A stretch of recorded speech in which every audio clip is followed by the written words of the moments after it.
Salam sejahtera saudara yang kekasih di dalam nama Tuhan Yesus Kristus. Terus kita memikirkan pergumulan kita untuk memahami dengan tepat bijaksana konsep daripada persembahan persepuluhan.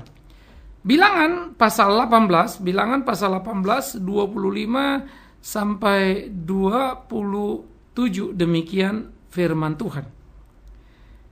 Tuhan berfirman kepada Musa, lagi haruslah engkau berbicara kepada orang Lewi dan berkata kepada mereka, apabila kamu menerima dari pihak orang Israel persembahan persepuluhan yang kuberikan kepadamu dari pihak mereka sebagai milik pusakamu, maka haruslah kamu mempersembahkan sebagian daripadanya sebagai persembahan khusus kepada Tuhan, yakni persembahan persepuluhanmu dari persembahan persepuluhan itu.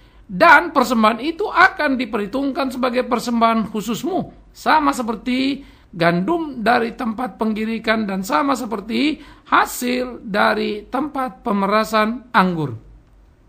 Lalu kita membuka lagi saudaraku yang kekasih di dalam 2 Korintus pasal 8 12 sampai 15 demikian firman Tuhan. 12 sampai 15 dari 2 Korintus 8. Sebab jika kamu rela untuk memberi, maka pemberianmu akan diterima. Kalau pemberianmu itu berdasarkan apa yang ada padamu, bukan berdasarkan apa yang tidak ada padamu. Sebab kamu dibebani bukanlah supaya orang-orang lain mendapat keringanan, tetapi supaya ada keseimbangan. Maka hendaklah sekarang ini kelebihan kamu mencukupkan kekurangan mereka, agar kelebihan mereka kemudian mencukupkan kekurangan kamu, supaya ada keseimbangan seperti ada tertulis, orang yang mengumpulkan banyak tidak kelebihan, dan orang yang mengumpulkan sedikit tidak kekurangan. Saudaraku yang kekasih, kita sudah membicarakan cukup banyak aspek daripada persepuluhan. Maka basis dari semuanya diatur oleh Tuhan di dalam perjanjian lama untuk menciptakan keseimbangan, di dalam perjanjian baru pun sama menciptakan keseimbangan. Di dalam perjanjian lama ternyata Lewi tidak luput dari persepuluhan. Jadi mereka menerima persepuluhan, lalu mereka harus juga memberikan persepuluhan. Dan yang namanya Lewi itu adalah suku yang besar, bukan? Ya. Jadi bagaimana Lewi itu hidup? Mereka adalah satu suku yang besar. Jadi rata dibaginya. Kemudian tidak ada big boss menjadi lebih banyak dan ini dan seterusnya. Ya, sebagaimana kecenderungan-kecenderungan terjadi pada saat ini. Nah, ini kita harus hati-hati. Sehingga kalaupun ada perbedaan-perbedaan itu lebih kepada hierarki. Ya, namanya tentu pendeta kepala atau pendeta senior, pendeta berikutnya begitu. Tapi itu bukan dalam konteks perpuluhannya, tetapi lebih dalam pada konteks tunjangan kesejahteraan yang mereka dapat. Ya. Nah, itu diatur dari uang perpuluhan yang ada. Jadi tidak directly mereka mendapatkannya. Sehingga diatur sedemikian rupa ditambah persembahan yang lain lalu untuk memikirkan persembahan-persembahan lain lagi tadi juga untuk memikirkan apa? Janda miskin tadi, ya. Lalu juga ada orang-orang asing. Nah, seluruh uang tadi ditambahkan lagi termasuk Lewi. Dia juga harus memberikan persembahan persepuluhannya. Jadi dia juga tidak luput dari situ. Nah, ini harus penting untuk dipahami, saudara. Jadi bukan kemudian Lewi itu tidak berkewajiban untuk persembahan persepuluhan itu sendiri. Dia juga berkewajiban. Nah, ironisnya sekarang, ya, orang-orang yang merasa dirinya Lewi berhak untuk menerima tapi tidak berkewajiban untuk memberi. Ini yang repot jadinya. Ya, ini yang repot. Yang kedua kemudian yang perlu kita pikirkan, pada waktu itu Lewi adalah satu komunitas, satu suku, sehingga terjadi pemerataan. Saat ini, misalnya gereja besar tentu besar, gereja kecil dan jadi kecil. Sehingga Lewi-Lewi ini kan tidak merata istilahnya. Nah, ini kan juga terjadi. Nah, jadi kalau kita menerapkan seperti ini, berapa kacaunya sebetulnya? Nah, karena itu apa yang mesti dicapai dari persembahan persepuluhan harusnya adalah menciptakan keseimbangan. Bagaimana kita membantu misalnya gereja-gereja yang kecil atau yang di desa. Konsentrasi kita untuk menolong mereka. Bagaimana mengangkat mereka? Kan ini perlu. Nah, itu sebab kalau gereja ada di pusat bukan berarti yang di daerah diabaikan. Kita ironis, satu merek gerejanya, sama misalnya sinodenya. Tapi yang satu luar biasa banyak kekayaan yang mereka terima, tetapi yang lainnya kemudian sangat minus. Sehingga yang satu super surplus, yang satu super minus, tapi merek atau dari sinode gereja yang sama. Nah, di mana kesatuan tubuh Kristus itu? Itu yang mestinya kita pertanyakan. Bukannya kemudian saling menghakimi, lalu yang minus kita bilang kurang iman sih, kurang berdoa sih. Saya kira itu sama sekali tidak bijak. Kalau gereja di desa ya automatically lah, hidup di desa, orang desa mau kasih apa sih? Anda surplus kan karena di kota.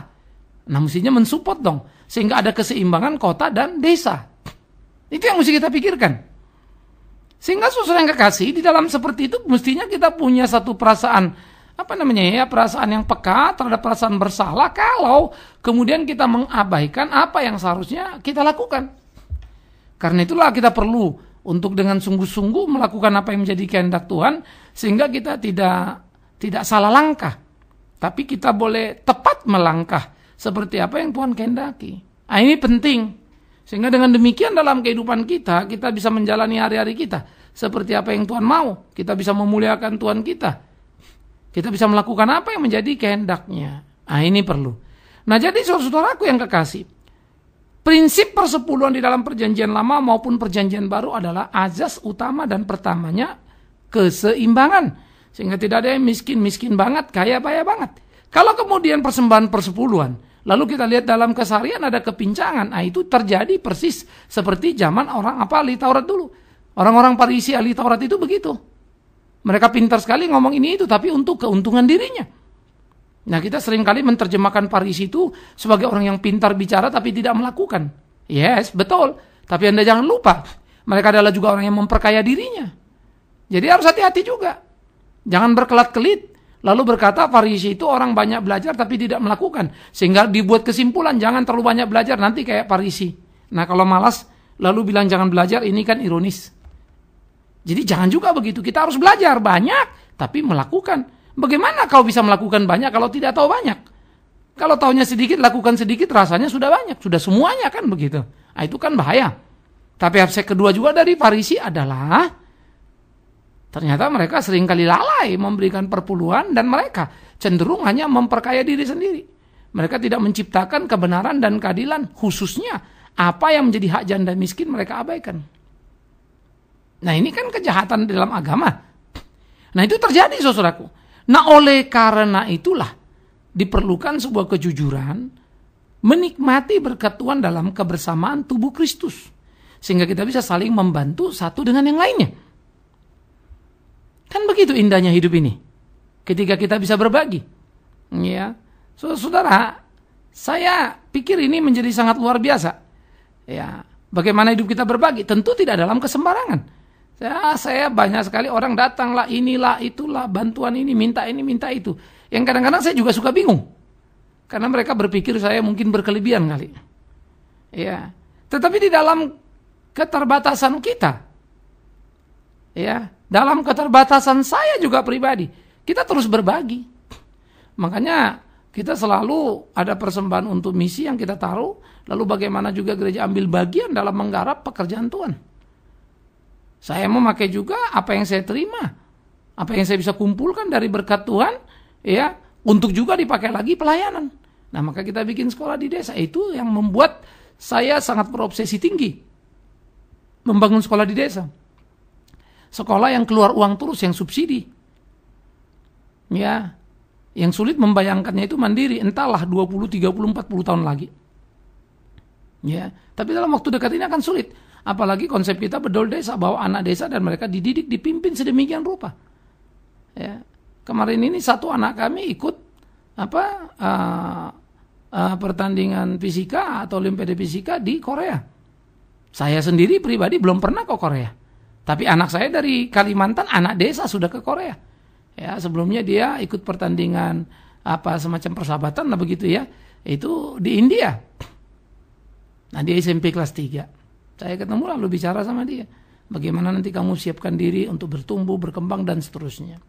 Saudara-saudaraku yang kekasih, inilah kehidupan yang kita hadapi dalam keseharian kita. Bagaimana melakukan apa yang menjadi kehendak Tuhan kita. Kita bisa berbagi. Kesukacitaan saya adalah ketika melihat anak ini bisa menikmati satu kompetisi dengan orang asing. Bukan dengan beda kabupaten lagi kan.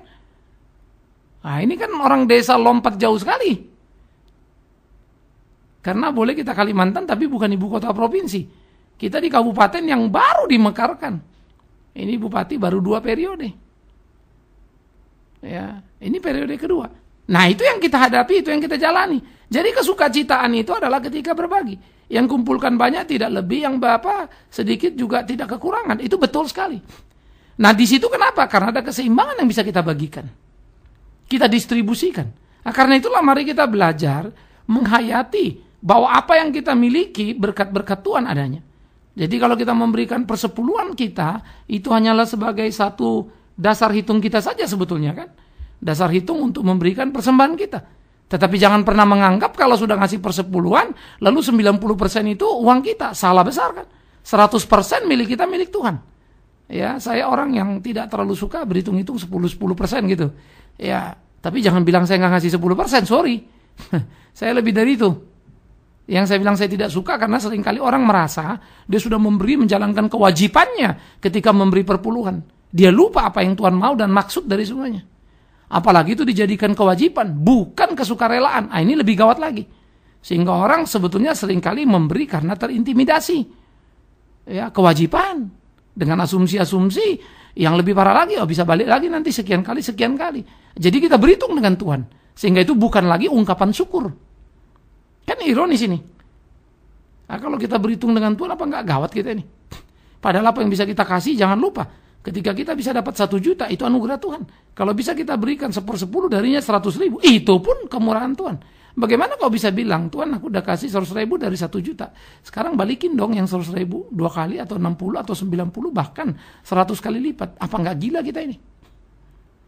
Apa enggak jahat kita ini? Kan mengerikan sekali. Lalu bilang, oh itu hak kita bisa klaim pada itu Tuhan. Itu janji Tuhan. Ya baca baik-baik janji apa itu. Tuhan enggak suruh kau jadi perakus begitu kan. Kita mesti hati-hati. Tuhan juga akan ngomong cintailah samamu seperti dirimu sendiri. Berbagi kan. Tuhan bilang juga ayatnya keseimbangan kan. Jadi jangan memelintir ayat untuk kepentingan diri kita. Bahwa semua yang kita punya kan punya Tuhan. Apa saudara tidak tahu bersyukur? Sehingga mengambil dari uang Tuhan, memberikan persembahan, minta balik sekian lagi dari Tuhan. Waduh, itu kan namanya orang gak tahu diri. Toh. Tapi jangan lupa, Tuhan bukan Tuhan yang bodoh, bukan Tuhan yang mati, bukan Tuhan yang diam. Dia tahu memelihara umatnya yang penuh dengan cinta kasih. Dia tahu memelihara umatnya yang penuh dengan kerelaan. Hatinya. Dalam memberi. Maka Tuhan suka pemberian yang diberikan dengan sukarela. Bukan terpaksa. Itu Alkitab jelas juga. Artinya juga bukan hitung-hitungan. Aneh sekali berhitung dengan Tuhan, bukan? Nah, jadi marilah kita memahami saudara yang kekasih, persepuluhan itu tanpa terikat kepada angka 10. Sehingga berulang-ulang saya bilang, jangan ributkan itu sesudah apa sebelum teks.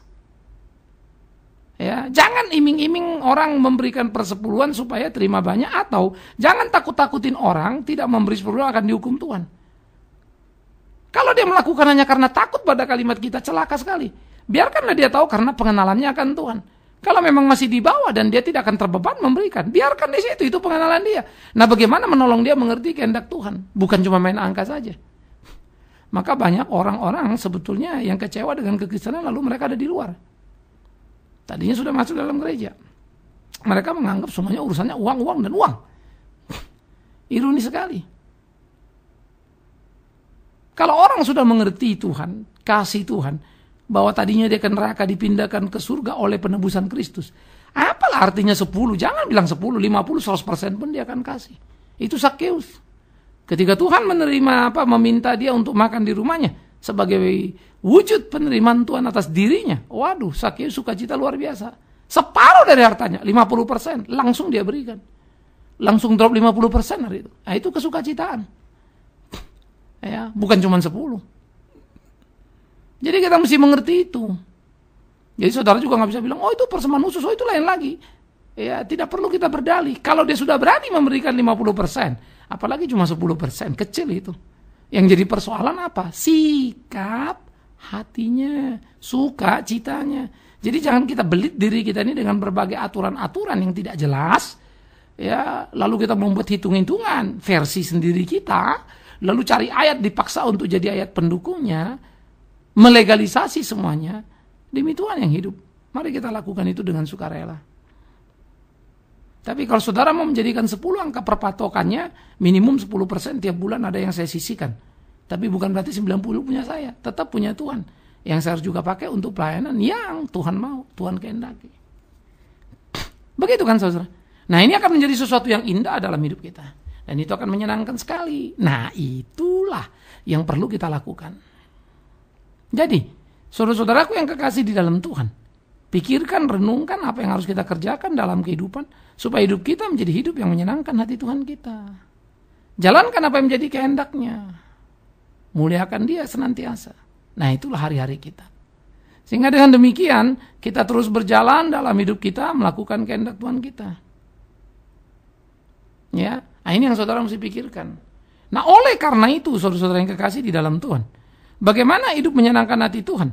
Disinilah kita belajar bagaimana hidup kita terus seperti Dia. Sehingga Lewi yang menerima perpuluhan juga berkewajiban memberikan persembahan perpuluhan dari yang mereka terima. Dan Lewi adalah satu komunitas suku, bukan satu orang, bukan satu tokoh, semuanya.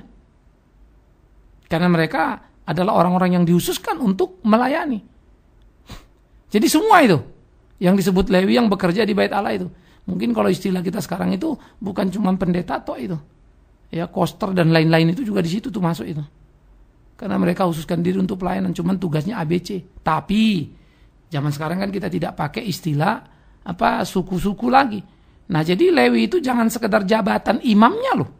Suku yang dikhususkan untuk melayani. Salah satu jabatannya imam. Semua kerjanya di bait Allah mereka. Bagian ini, bagian itu dan seterusnya. Semua suku Lewi. Jadi jangan terus identikan Lewi sama dengan pendeta. Saya pikir ini juga jadi gawat. Karena jadi personal sifatnya. Padahal Lewi adalah suku. Suku dan sekali lagi suku. Jadi semua orang Lewi di situ yang berhak atas persebulan untuk hidup mereka. Karena mereka menghususkan hidupnya untuk melayani Tuhan. Ya. Jadi ini juga pemerintahan seperti ini saya pikir perlu hati-hati.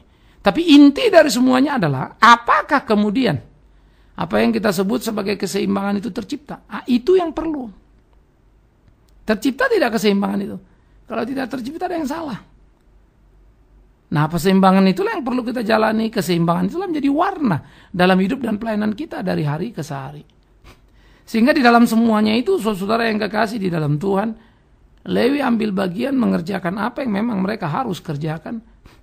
Lewi terus berjalan di dalam jalan apa yang Tuhan kehendaki. Sehingga hidup mereka menjadi hidup yang menyenangkan hati Tuhan. Ini perlu. Ini harus. Nah jadi saudara-saudara, di dalam pergumulan-pergumulan seperti ini, maka kehidupan orang Lewi patut untuk kita pahami di dalam konteks persepuluhan. Bahwa persepuluhan yang mereka bayar juga Lewi bayar. Lewi terima, Lewi bayar. Ya. Jadi maka kita mengerti pada akhirnya persepuluhan itu untuk apa? Pemerataan tadi itu, keseimbangan tadi itu. Lah Lewi bayar untuk siapa lagi persepuluhannya? Coba. Iya kan? Berarti kan mengelola rumah Tuhan tadi, mengurus yang lain-lain tadi. Ada janda mixen, ada apa? Posting-posting lain itu relatif lah. Bisa diatur sana sini. Karena jangan lupa, di kalangan orang Israel banyak jenis-jenis persembahan. Yang semua dikumpulkan. Nah untuk pengelolaan rumah Tuhan dan pelayanan yang ada. Termasuk tentu dan terutama adalah para pelayannya. Gitu kan. Nah oleh karena itu, dalam memberikan persepuluhan yang jadi basis kalau saudara pegang itu silahkan. Tetapi yang menjadi basis adalah bukan ribut angka dari mana sebelum apa sesudah pajak.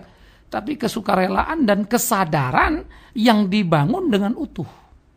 Jadi bukan sesuatu yang terpaksa. Bukan dengan salah konsep. Harap habis kasih dapat lagi. Ya, saudara jahat sekali. Karena persembahan persepuluhan adalah bentuk syukur kita. Karena diberkati Tuhan hasil bumi kita. Pekerjaan kita. Itu loh. Masa sudah diberkati sehingga kita dapat uang dan bisa memberi perpuluhan lalu minta balik lagi kan ngeri. Tetapi di sisi lain Tuhan tahu apa yang harus dilakukan untuk memelihara umatnya. Tuhan tahu bagaimana membuka pintu rezeki bagimu. Tapi itu urusan Dia. Iya toh? Yang kedua, jangan pernah memberi persepuluhan sebagai kewajiban agama. Tapi kesukarelaan. Kewajiban agama adalah suka atau tidak Anda harus lakukan. Tapi Tuhan muak melihat sikap-sikap seperti itu. Jadi ini bukan ritual, ini kesadaran, kesukarelaan. Tuhan gak butuh uang saudara, ingat selalu itu. Uang kita datang dari Tuhan kok. Karena itu sikap sukarela, suka hati itu harus ada nyata. Aspek ini perlu untuk kita pertahankan. Yang ketiga, kita memahami bahwa persembahan kita itu untuk menciptakan keseimbangan. Pemerataan terhadap semua orang yang ada. Sehingga kehadiran kita di hidup kita menjadi hidup yang memuliakan nama Tuhan. Itu saudara. Jadi saudaraku yang kekasih di dalam nama Tuhan Yesus Kristus, jalani hari-harimu, pikirkan apa yang Tuhan mau, lakukan kehendaknya. Hidup akan jadi indah. Dengan hidup menjadi indah, maka hidup bisa kita jalani. Kita menangkan. Dan kita boleh senantiasa memuliakan nama Tuhan. Karena itu, mari kita memberi segenap hidup kita ke dalam pemeliharaan Tuhan. Mari kita menjalani hari-hari kita seperti apa yang Tuhan kehendaki. Dan biarlah seluruh apa yang kita kerjakan boleh menjadi hal yang memuliakan nama Tuhan. Lakukan itu terus dalam hari-hari kita. Maka saya percaya bahwa hidup kita itu akan menjadi hidup yang tepat. Persembahan kita menjadi persembahan yang menyenangkan hati Tuhan. Jadi jangan terjebak pada istilah hanya persepuluhannya, tapi melupakan sikap hati. Jangan terikat lalu membuat itu menjadi ritual dengan mengatakan kewajiban, tapi kesukarelaan dan kesadaran untuk memberi atas berkat-berkat yang Tuhan sudah beri. Tapi jangan lupa, Lewi pun berkewajiban sama. Maka ujungnya hanya satu, menciptakan keseimbangan. Sehingga yang kaya tidak terlalu kaya, miskin tidak terlalu miskin. Pertanyaannya, apakah gereja seperti itu? Jujur kita harus mengaku tidak. Artinya apa? Ya gereja kan gagal. Toh. Ya, gagal untuk mengelola perpuluhan itu untuk menjadi alat keseimbangan. Nah, perlu kita pikirkan baik-baik. Sehingga yang bagus, yang manis, yang indah jangan sampai salah karena salah paham kita. Tapi bolehlah kiranya kita berdoa terus untuk memohon Tuhan bijaksana, maka bijaksana dari Tuhan sehingga kita bisa mengelola pula dengan bijaksana untuk kemuliaan Tuhan. Tuhan memberkati kita. Amin. Mari kita berdoa.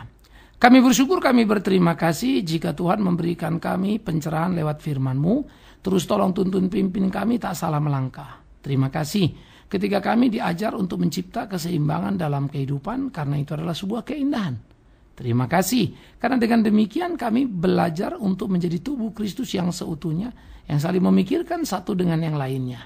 Akhirnya biarlah ketika kami memberikan dengan konsep persepuluhan 20, 30 atau 40 bahkan seluruh 100% apa yang kami punya diingatkan itu datang dari Tuhan. Tak perlu kami sombong, tak perlu kami besar kepala, tapi juga tak perlu berberat hati. Namun juga ajar kami memberi bukan karena kewajiban, bukan karena takut disebut pencuri dan seterusnya, tapi karena kesadaran dan kerelaan sesuai dengan yang Alkitab ajarkan. Demi Yesus Kristus Tuhan kami hidup, kami berdoa bersyukur dan terus mohon pimpinan Tuhan. Terpujilah Tuhan. Amin.